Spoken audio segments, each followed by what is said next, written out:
لو كان محمد بص عمل كابتن حلمي مشكلة والله العظيم صعب عليا النهارده. الراجل يعني جبت له الضغط، جبت للكابتن حلمي الضغط النهارده. دي اهداف تضيع. ماشي هنعوض. كابتن ايمن ايه حبيبك كابتن حلمي. انت ايه انت عمال تضحك على كابتن حلمي يا كابتن ايمن؟ فرحان فيه ولا ايه؟ لا ده حبيبك. بضحك على اسلام لما كان بيقول لي يعني على موضوع يحتويه، فجه في بالي ان شريف خرج الدقيقه تقريبا حوالي 65 اعتقد. فهو هيحتويه اكتر من كده. ايه مش فاهم. يعني 65 لا دقيقه مش قصدي يحتويه في الملعب وهو طالع. الكابتن حلمي أيوة. بخبرته الكبيره عدى الموضوع. لكن انا هنا بقول لشريف يا شريف يعني ما ينفعش تعمل حاجه زي دي اذا كان في مشكله يعني. لا انا بتكلم انه دقيقه 61 بالظبط. حتى وانت بتلعب، انا ما بتكلمش على اللعب نفسه، انا بتكلم على وانت خارج شايف نفسك لاعب 61 دقيقه من 90 دقيقه اسلام.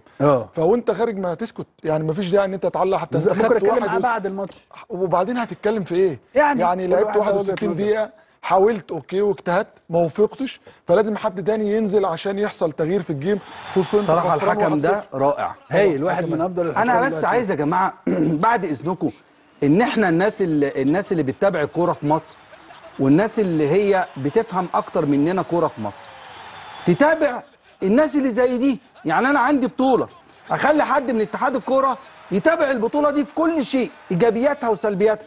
عندي حكم زي ده نرويجي اسيفه طبعا. يوم ما احتاجه الماتش اهلي والزمالك اجيبه. برافو عليك. يبقى عندي 3 حكام بختار منهم جاهزين، ما لهمش غبار وشفتهم ومعروفين والشعب المصري شافهم. الله ينور عليك. اشوف مين اللي عنده رضا والناس موافقه عليه، اجمعهم عندي واحطهم واكتبهم وقت ما يجي ماتش داتا. عندك داتا كتير. اشتغلوا شويه اشتغلوا حبايبي.